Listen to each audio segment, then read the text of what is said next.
দোয়া হচ্ছে মুমিনদের হাতিয়ার।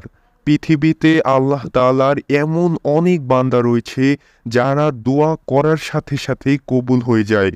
তারা আল্লাহ তাআলার অত্যন্ত প্রিয় বান্দা হয়ে থাকে। কেননা যে ব্যক্তি আল্লাহ তাআলার নিকট কোনো কিছু চায় না, আল্লাহ তার প্রতি অসন্তুষ্ট হয়ে থাকে। কুরআনুল কারিমে ইরশাদ হয়েছে, আল্লাহ তাআলা বলেন, হে মুমিনগণ, তোমরা আমাকে ডাকো, অবশ্যই আমি তোমার ডাকে সাড়া দিব।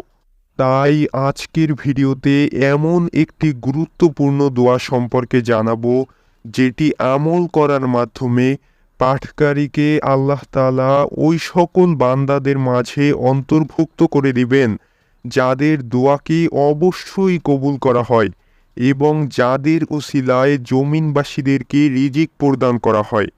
আলহামদুলিল্লাহ, গুরুত্বপূর্ণ দোয়াটি হচ্ছে, আস্তাগফিরলি ওয়ালি ওয়ালিদাইয়া ওয়ালিল মুমিনিনা ওয়াল মুমিনাত।